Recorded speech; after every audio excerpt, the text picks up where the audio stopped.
Canadian Aboriginal history. G'day guys, how's it going? My name is AussieTash. This particular video was suggested to me by one of my members on Discord. Really looking forward to getting into this video and learning about the Aboriginal history and their origins from Canada. So let's just get into it. The first point to realize when you're assessing the Indians' position in Canada and the kind of civilizations that they had, it would be to realize that the Indians had developed skills that were particularly adapted to the circumstances of the country.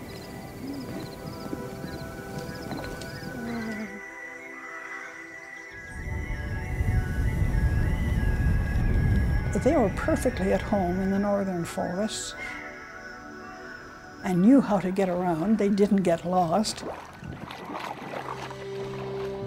The canoe, the birch bark canoe, the kayak, snowshoes, toboggans. I mean, the list is extraordinary. Agriculturally, the Aboriginal societies had developed things like potatoes and tomatoes, corn, beans, and squash, tobacco. Oh gosh. They had a whole range of leisure time activities. They had arts, whether it was porcupine quill work, embroidery on a deer skin, wood carving, or just in costume in general. They didn't differentiate between the spiritual world and the physical world. They're two different aspects of the same reality.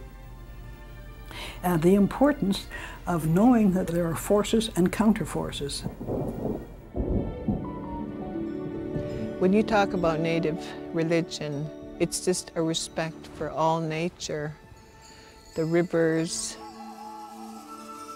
the trees, the air that we breathe, the sun that's shining today.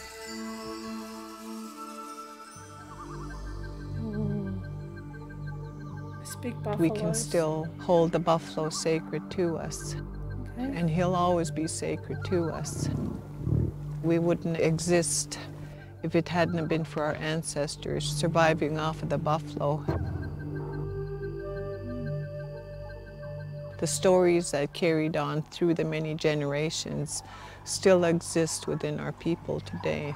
Guys, this video was made about 14 years ago, so I do apologize for the quality of the video we are watching. The buffalo jump. I have heard a bit about that. There's a video that's been suggested to me called the buffalo jump, so we'll have to watch that. But yes, I'm finding this really interesting. Thinking about all the things that the Aboriginals, the Indians, they created. The snow boots, the toboggans, and so on. Tobacco. Absolutely fascinating. Let's keep on going. In our tradition is this idea of the creation of North America. It's a story of this woman falling from the heavens and falling on the back of the turtle. And the water bird slowly brought her down gently onto the back of the turtle. And the water animals came up and brought pieces of earth from the ground and laid it on the turtle's back. Okay. And that is North America. It's a fascinating tale, and it's one that that's been retold and retold. Most of their tales are describing how men became human, became fully men, through the intercession of the gods. What you got there? You need to have some kind of a guiding spirit from the other side who takes the form of a crow or a coyote or whatever, and he comes along and he teaches you the lesson. Regular initiation rituals, and it was through the initiation rites where they would determine their lot in life.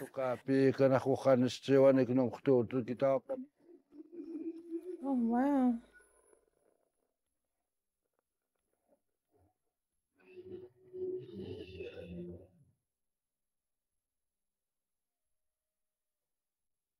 There were certain rules that had to be followed if you were going to have a harmonious development as a people and in a community. Otherwise, you'd end up in some kind of a disastrous situation. Okay.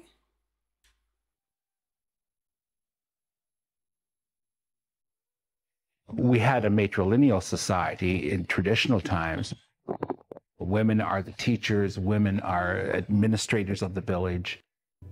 Men's role was beyond the palisade, beyond the village site. Their job was to cut wood, to do warfare, to hunt and fish, diplomatic relations.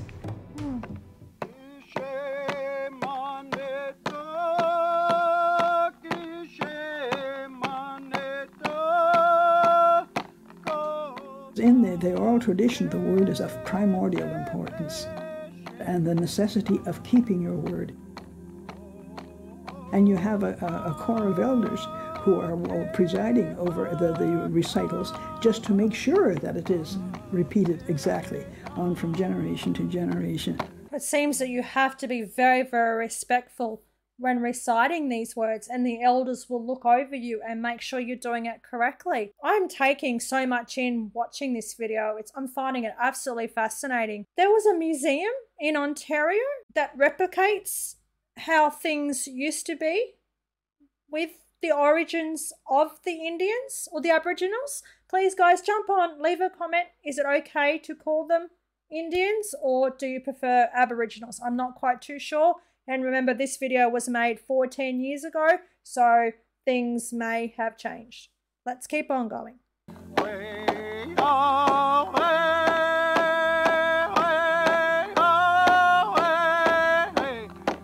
Huron society had 3 levels of representative democracy. This village would have been administered by a council, and in turn, individuals from that council would have been appointed to the Council of the Nation. And then the Nation Council would have appointed individuals to the Confederacy Council. In looking at how people achieved political consensus, the Huron had great orators who would argue at length about specific topics. The political relationships establish group rights and responsibilities and individual rights and responsibilities. They had to meet challenges. In solving those challenges, their cultures developed. If there is an Indian tradition that is the most Indian of all traditions, it is the necessity to adapt to the circumstances in which you are creating your communities. Okay, guys, that was the video for today. Jump on, please tell me your stories. Give me suggestions of videos that I should watch to learn more about Canadian Aboriginals and their history. Like I said, the buffalo jump, I have been suggested that video, so we will watch that soon. Jump on. If you guys like this video, please smash the like button, leave a comment, and of course remember to subscribe. That really helps me out. Cheers from down under. Take care. Bye.